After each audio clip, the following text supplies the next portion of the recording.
What's going on, guys? This is AB with Beat Machine Productions and beatmachineproductions.com. Just wanted to come through, do a quick tutorial beat breakdown video of a project that I've been working on. Couple things that I want to get out of the way. First and foremost, straight out the gate. First of all, I do realize that this door is a different color than the wall. It happens, okay? It's just something that we have to deal with. I live with it. You should live with it too. Second of all, I also understand that my setup, my whole vibe, and what I got going on is a lot different than what Slayer has popping. But you know what? We're getting there, and hopefully, if everything works out, I'm going to be in the bottom corner of this video in about 5 seconds, okay? So we won't have to worry about that. So with all that out of the way and that being said and done, let's get into it.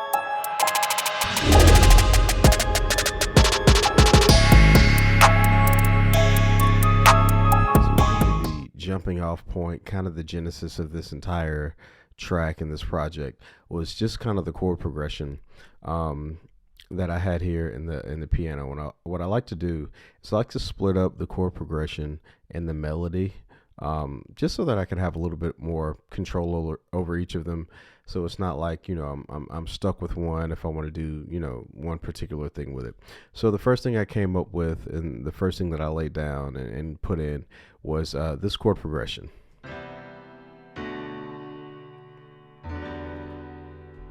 A slight roll on the chords right there, a little bit heavier on the back end. So that was the first thing that I kind of put down on this beat. And I did do a little bit with it as far as effects and things like that. I came through and with a little bit of the Valhalla Reverb, shout out Valhalla, vintage verb, which was great. We're going to go ahead and bypass it so we can see what that sounds like without. A little bit more flat, doesn't have that presence, but when we turn that on,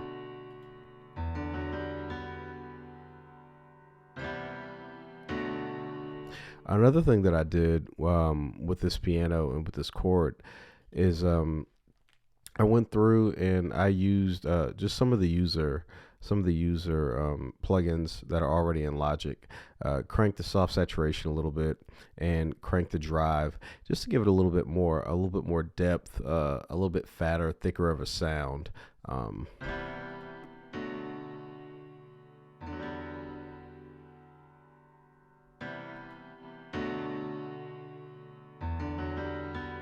Really helps give us a little more presence, right?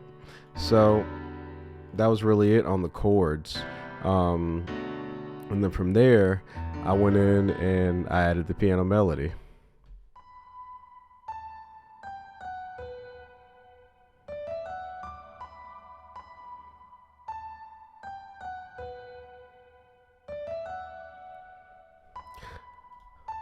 So really a lot of the same effects and same things that I did on the chords, I did on the melody.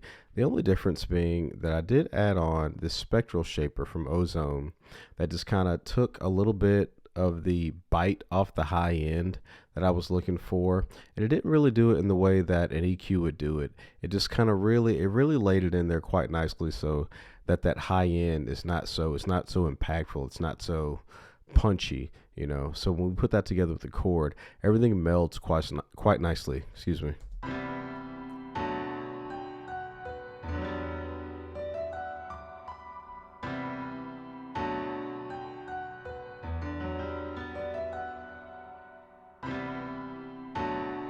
And also going through with the same plugins, the Valhalla Reverb and the Fat Effects, just the exact same settings that I use for the chords is what I use for the melody, so that there's some continuity there.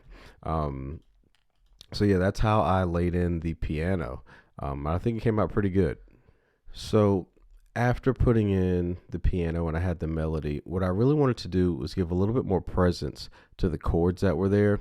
So I took the exact same chords that were here in the piano, copied them, and I pasted them over to this patch that I found in Omnisphere.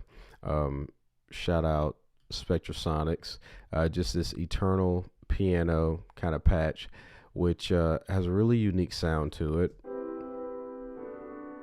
I threw it over to the left.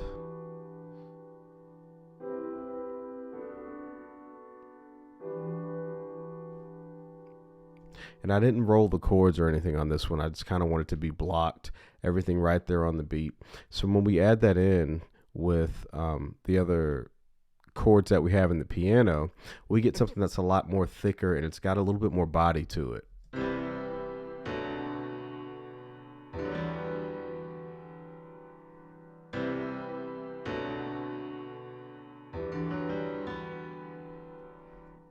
So that's kind of the effect that I was going for with that. And I also did one more thing as far as chord work on this one before I moved on to adding any drums or anything else. I went in and I took some elements of the chords that were there and I put them in this pad here. That's also an Omnisphere pad from Spectrasonics. This humming pad here, which is it just kind of really filled up that bottom, that mid to bottom kind of space right there, which gave it not necessarily some low end, but some mid to low end, which really kind of filled up the sound. So it's something that you don't really hear, but you really kind of feel. So by itself,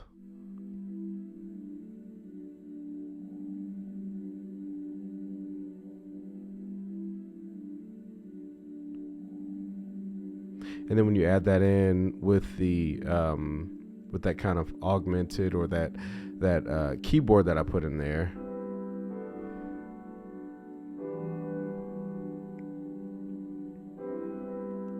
and the more we add other parts in, you start to get less of that and you really start to feel it more than hear it.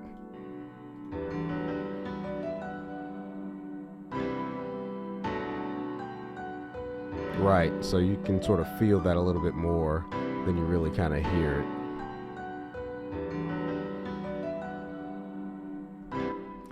So after that, it was really time to start to get some movement happening.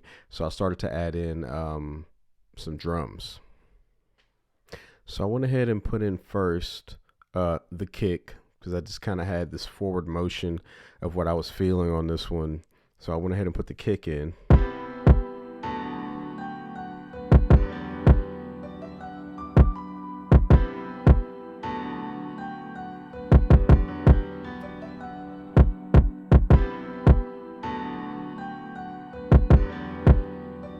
And this kick has a little bit of edge to it. It's got a little bit of bite on it, which I like, sort of just like a hair of distortion.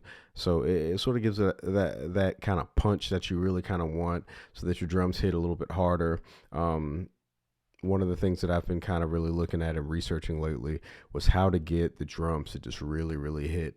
And one of the big things that I've been noticing is that a lot of producers have just been saying, look, you can EQ it, you can put this filter on it, you can put this plugin on it, but at the end of the day, you have to have the right samples. And I've really found that this kick is just a great sample. I'm gonna go ahead and show you what it is here. This is the darkness, kick from one of the Somatics pack. Just great kick, really hits, really cuts through, sounds great in any application that I've heard it in. So next, we added in, I went and I added in the rim. And the rim is also from the Somatics kit, but it's really was a little dry at first. So I just put a little bit of reverb on it, kind of open it up a little more.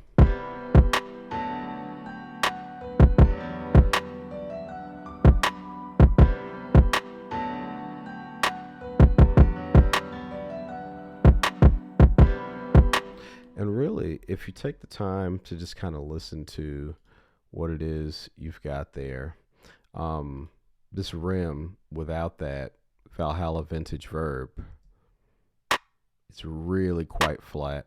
There's no body to it. It just kind of sits there.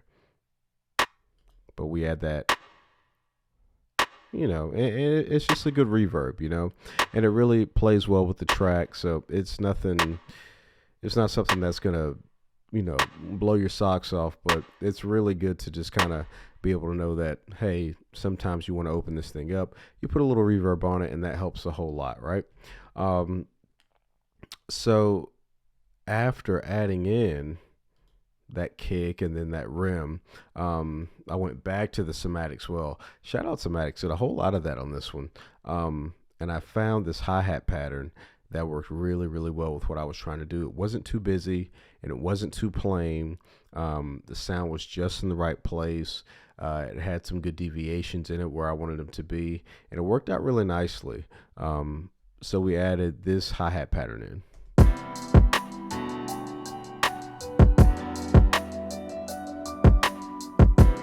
Sorry, I didn't add that part in yet.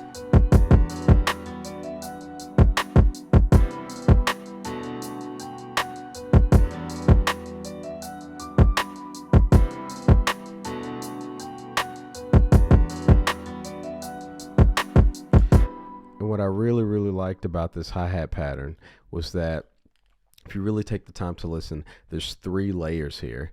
You've got your big layer, which is going to be like your big beats. What sometimes I will put in the ride cymbal, that ing, bing, bing, bing, just kind of those big beats. If you listen and you can really hear it.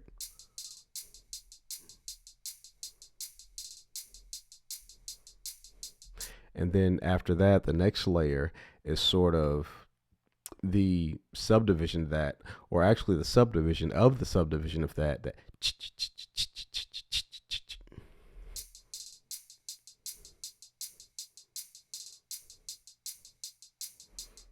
And then kind of that final layer is just those deviations that you hear in there with the rolls, or maybe some places in another patch where you might have like an open hat or something like that, just to give it a little bit more flavor, right?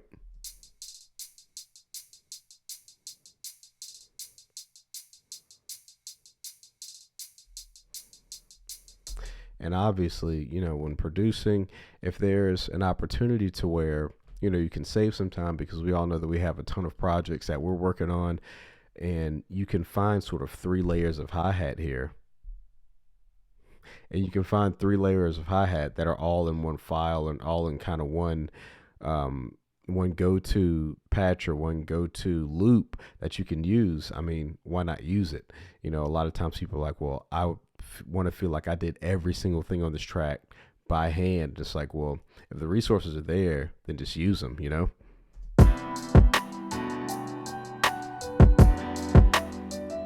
I did that again, sorry.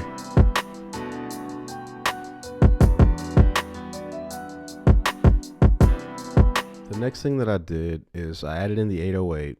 And admittedly, it's a little busy for me, but I like it. So I just left it. I didn't really do a whole lot with it. It's a pretty decent patch. Also I want to say this one is from the somatics kit as well. And, 808s, they give you that bottom. They kind of round out the lower end of the track. So, we added in the 808.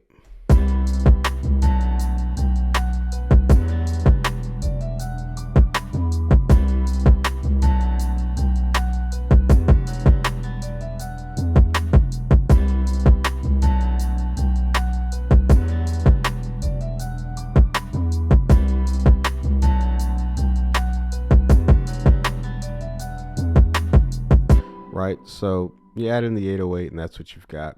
Now, between adding in the 808 and this next part was a lot of time.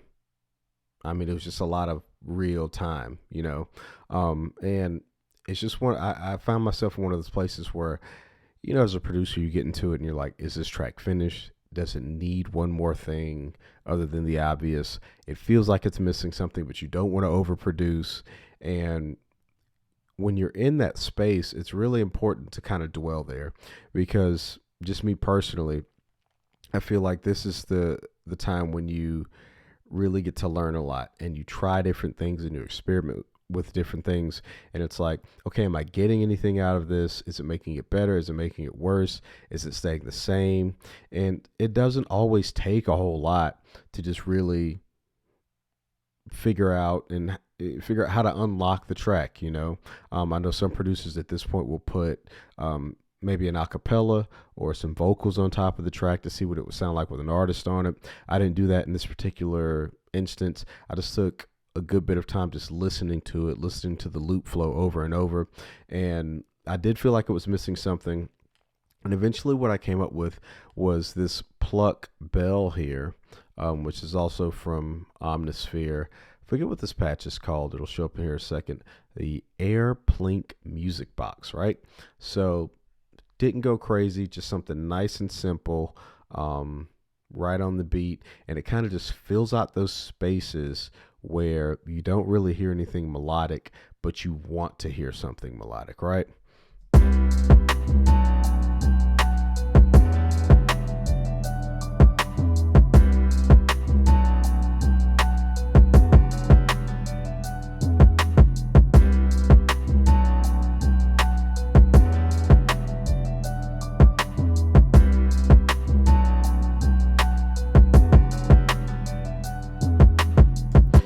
So it was nothing crazy, just something to kind of fill out those spaces, and it works. It works, you know. After that, went in, added in an impact. I've kind of gotten into the habit, or kind of gotten into the practice of using just kind of non-cymbal impacts, just using some different kind of impacts, just things that sound different and things that sound cool that can really accentuate the track. And the same thing with, you know, where you would use a cymbal swell or a reverse cymbal or something like that. So I've just kind of gotten into the practice of using a couple of different things, and I think they've worked out pretty well. So I added in that kind of reverse, that tension build, and the release on the impact.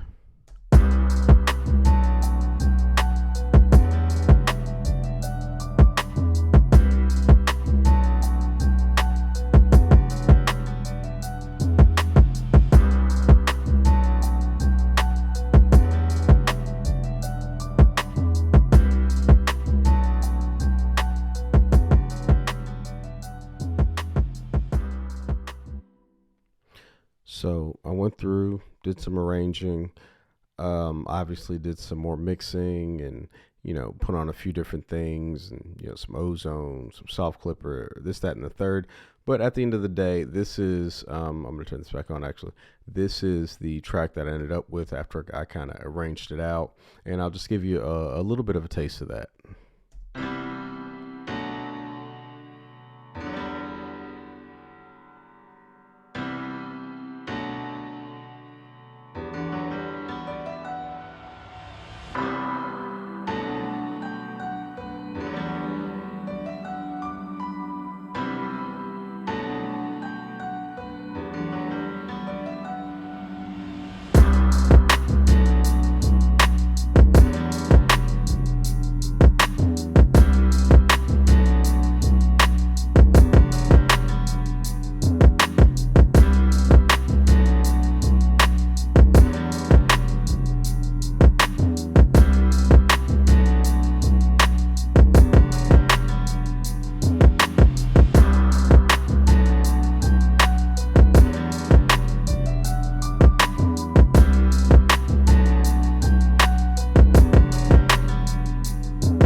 So yeah, that was pretty much it. Once again, I'm AB with Beat Machine Productions at beatmachineproductions.com. Hey, look, if you got any questions about the video, about the beat, or really about anything, feel free to hit us up, leave a comment. I think I'm supposed to say something about liking and subscribing. I don't do the socials, so, you know, but I promise you we'll get back to you. We appreciate you checking out the video, and yeah, hope to see you again on the next one, man. Have a good one. Later.